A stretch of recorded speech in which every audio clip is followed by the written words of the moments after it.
Welcome to a new month on this edition of Joy News Interactive with me, Benis Abu Bedu. 30 minutes of interaction on issues that matter and are trending now. Presidential pardon or not, and all the other angles springing up from the Montie 3 issue. And would Ghana be better off with 100 of Otabil's type? I'll find out from you. Here's how to get interactive with us. Get onto Facebook. Our name is Joy News on TV. When you get there, the various issues we discuss here are posted there. Kindly leave your comments in the comments section. You can also tweet at us at Joy News on TV. Alternatively, you can send us a WhatsApp message on the number 0560 800,000.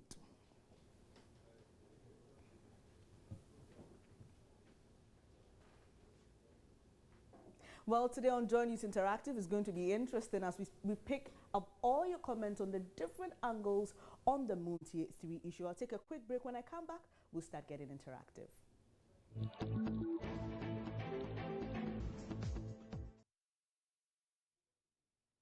Welcome back. Now, brewing controversy as some MPs and ministers of state signed petition asking President Mahama to give the Montie 3 presidential pardon. Well, some legal practitioners say it will be scandalous, suicidal, and disastrous if the president grants the pardon. Now, more interesting is a seeming disagreement on this issue between a well-known couple now. The Lathers are known for their legal prowess and advocacy, but this time they disagree on whether the president should intervene or not. And so we know that Nana Oyeletha has signed the petition asking President Mahama to grant the Montie 3 presidential pardon, but her husband, who is also believed to be loyal to the president, says that the president cannot do that. Let's get onto Facebook to find out what people are saying about this particular issue. Before we get onto Facebook, we've been onto the streets of Accra to find out from people what they have to say about this. Let's take a listen.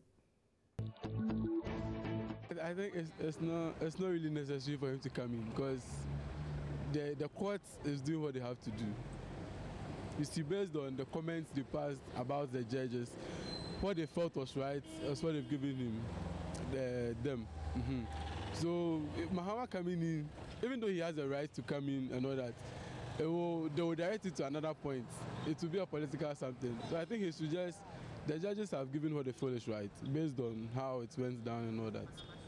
Well, I don't think they should put pressure on the president, simply because Supreme Court is the final arbiter of this country, and the Supreme Court has decided. I don't think the President Mahama should come in. They are quoting, an instrument in the Constitution that the president can pardon them. Yeah, of course, by the president pardon them, it will open the floodgate for other people also to make the same statement, and it will continue because immediately another court also jail them or something like that. The president have to come in and then also pardon them. So to me, I don't think they should be pardoned. I am particular about the fact that if what they did, they are also remorseful of what they have done. And if that is truly something they want to apologize for, then in the human institution, when somebody goes wrong and apologize for it, we had to look into it and give a pardon. I think what they are doing is in the right direction, asking for pardon. And if the president could have a say for things to change, he should, because if the people really are showing regret and not that it's just a paperwork or a formality for people to know what they have done is wrong, but if they are sincerely sorry for what they have done, I think it's in the right direction for them to be pardoned. So there you have it, and well, some news outlets are reporting that Mugabe, who's one of the people who've been imprisoned because of this issue, says they shouldn't beg for him and his other compatriots. But let's get onto Facebook because quite interesting comments there. Prince Nuruddin Baumia says, if your party is in power, so what? And he thinks that the behavior of the NDC supporters to ask the president to grant a presidential pardon to the contemners is so appalling and must be condemned. He says the law is there for people to obey but not to defy. He says granting a presidential pardon to those who threaten to kill judges without allowing them to serve the term poses a serious threat to our democracy. And Michael Steady so is asking, are we a lawless nation? What's wrong when a constitutional provision is provoked on behalf of citizens? So he doesn't seem to agree with Prince Nuruddin. Gloria Greenish says, Michael Steady Soa, what don't you understand about incitement to kill being a criminal offense? That judicial decisions must be respected by not undermining the state, he says, is the first step on the slippery road, and that's what she says to dictatorship. Prince Nuruddin Bawumia comes back and says, well spoken, madam. So Gloria is speaking for him. But let's move on. Mahama Bakojo says the Montie 3 have suffered this fate when many perpetrators have gone back home to see their families. He thinks the sentence is harsh. He says, I pray the good God touches the hearts of all those who wield power, including the Supreme Court judges, to remedy that situation. Okay, and let's move on and pick some other comments. Albert Odoy says the country Ghana belongs to Ghanaians, and Ghanaians sat for a period for years to make the laws. So it is time we call a spade and stop politicizing issues. After all, he thinks that many big guys have served more years than what we are talking about. He says, please let us live in our country very peacefully and continue eating. Well, I'm not sure what that word is, whether it's French or well. And says, so far the judges are there, issues without fear or favor, so let's handle this issue with care. Osei Kojo says, very funny, and says, at long last, the head pastor of the Ejam ministry, Mugabe, and his 2 elders want to be pardoned. Okay, so on our Facebook page, there's a photo of Nano Yelitha signing that petition. I'll bring you comments on that. But let's get on to WhatsApp now. And this one is from Tuntum in Cape Coast, and he says the court is an independent body and not partisan. He says they should leave the precedent irrespective of the prerogative mercies to eliminate repeating or defining the law. And this one says, as the NDC celebrates the Montie 3, the president should just open all prison gates of Ghanaians who are in prison to come out. He says they've soon forgotten that it was the same Supreme Court which declared John Mahama president, and Lexidi from Bogos who says if the president pardons them, automatically the president has granted the nation the freedom to threaten people without any criminal action or criminal prosecution. The executive should not interfere the judgment of the judiciary. This one says the president must pardon the Montie 3 because the judgment is harsh and it's also his constitutional mandate, and he did it for someone who is a member of parliament. A lot of your messages pouring in. Moses says if people attack Ghana and they're saying the president should not come in, well, I don't know what that means, but this one says the president should ignore the petition, and this is coming from Raman in Hohoi. This one says, I personally think it would be unfair if the president's pardons the Montie 3. This one says those pressurizing the president to invoke Article 72 are leading the gentleman to sing his swan song. And this is Nana Kwesi from Tachima. Now, we know there's been a lot of angles to this. Former president of Ghana, Jerry John Rawlings, has dismissed claims making rounds that he has criticized persons signing a petition to compel President Mahama to, give these people a pardon. Now, a statement signed by the former Ghanaian leader, and well, it was on myjoyonline.com. It is still there if you want to read for yourself. It says, such comments circulating on social media, especially on Facebook, are false and a total fabrication. Now, he's alleged to have said that the motive of the Chief Justice and other justices in the conviction of the Montie 3, Mugabe and Alistair Nelson and George Akugan, was everything but good. Well, interesting comments there, but what I just read was it's actually an allegation against Otabil, who is actually a minister designate, deputy minister designate, who's also been pulled into this whole controversy. But a lot of things coming up out of this. But on Facebook, like I said, we have a photo of Nanoye Letha signing that petition, if you can look at it now on Facebook. All right, so there you have her signing that petition, and well, it was reported that her husband said the president cannot grant this pardon and gives a lot of reasons. So, well, I can imagine what it feels like to be in their home. The two of them don't seem to agree on this particular one. While you're watching Journeys Interactive with me, Benis Abu Beidu, we've been talking about the Montie 3. A lot of you sending in your messages on WhatsApp. This one says already the president is not performing well, and you think that he should not pardon the 3. This is Mauli in Takrade. You're saying it will be worse for him if he does that. And this says they should let the president be. This is Melba from Takwa. And well, this one says, okay, an interesting comment here. And let's move on. This one says, it's hilarious. I wonder if they both live under the same roof and they're still NDC members. I'm not sure what those signing that petition intend to gain. And says, I've even seen photos of Ikea Donko. Yes, she signed also, trying to pen her endorsement. And then says, the bottom line is that the Montie 3 should spend every day of the 4 months in jail. This is Prince Boateng from Koforidio. Well, you've spoken, and that's what the show is all about, to pick up your comments on issues that are trending and issues that matter. Okay, so now let's move on to other issues. He's been adjudged the most influential Ghanaian for 2 years running. Yes, I'm talking about Dr. Mensa Otabil. He's the General Overseer of the International Central Gospel Church. He's been criticized a lot. He's been tagged as political, depending on who decides whether what he says favors them or not. And well, he's had some backlash from many Ghanaians.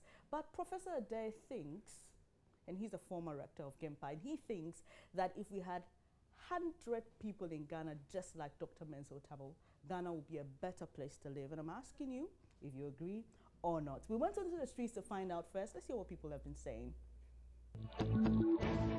When you compare Pastor Otabil to the other pastors, you see that he is not, the way he speaks, he has an intelligent point of view when he's commenting. He doesn't make aggressive comments, and when he speaks, you see that he teaches. He doesn't just preach or talk about, say, prosperity or other stuff as other pastors. So I think, yeah, when we get 100 of him, we will be somewhere. He's a teacher, as compared to the others. And then he's down. You see, he's down to earth.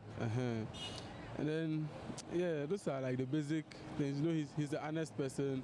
He doesn't make comments anyhow. Even 100 is too much. Even if you have 50 of Dr. Mensa Otabil in this country, I think Ghana will be a better place. But looking at what Dr. Mensa Otabil has been able to do, the university, his teachings, even Muslims even listen to his preachings. He does not even go to the only the spiritual aspect, but reality, what affects human being in our daily life. He's humble. To me, yeah, he's humble, and he's also not greedy like some of the other pastors. In a way, there are so many people that we can say they can be a very good example for us to emulate, or when we have their mentality or their way of thinking, it will help Ghana.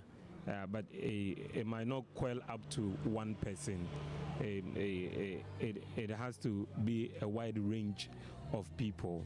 But Pastor Mensa Otabil is doing very well, and in my perspective, he is more concerned about the welfare of the country, and to want to always speak for the advancement of the country. And if we should get more people to also talk in that sense, and also support, not just talk, but also support, it will help.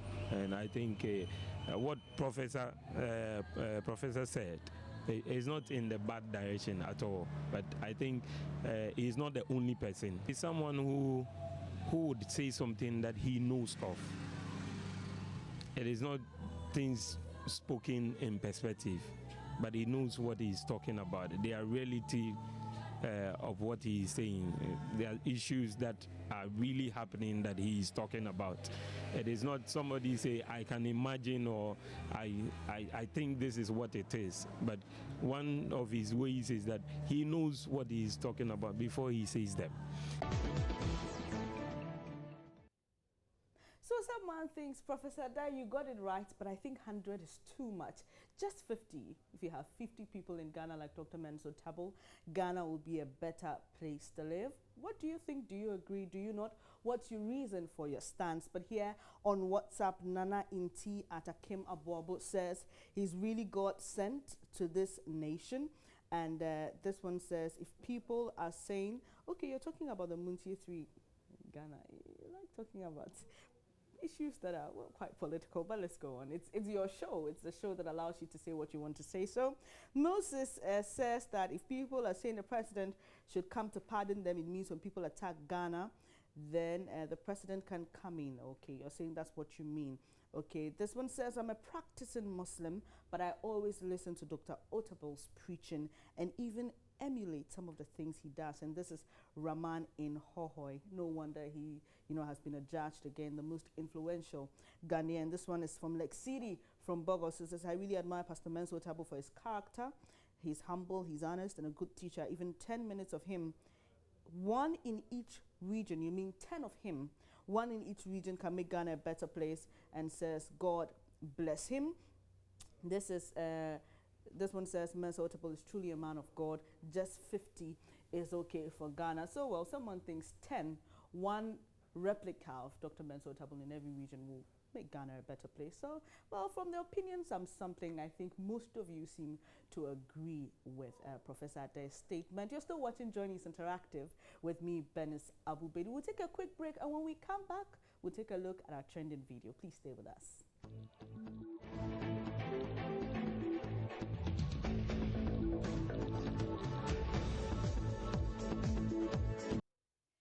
A friendly advice, please, those of you who like cutting corners, please just stay in the traffic.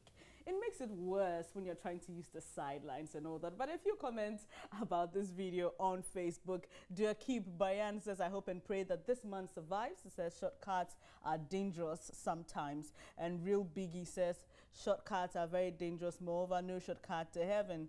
And President Udin Baumia says, it's very interesting. Shortcut turns into something different. Hope the person will rest in the forest. And Simon K. Mensa says, sorry, some things are for Accra Trotro drivers. Simon, really? I'm sure you're saying Accra Trotro drivers are better at stuff like this. And Ishmael Halil says, tag the Joy News channel. And Bugri Baumia Jr. says, shortcut now lost in the forest. Prince Boateng's success is laughing at that video. But hey, on a more serious note, I think that sometimes you should just, stay in the traffic. Using the side routes sometimes makes the traffic situation worse. I experienced that this morning, and it's pretty annoying. Well, that's how we wrap up Joy News Interactive for today. Thank you so much for your company. Don't forget, the conversation continues on all our social media platforms. On Facebook, we are Joy News on TV. You can tweet at us at Joy News on TV on Twitter. You can also send us a WhatsApp message, a photo, a video, anything that you like the rest of the world to know about. Until same time tomorrow, have a splendid day and take care.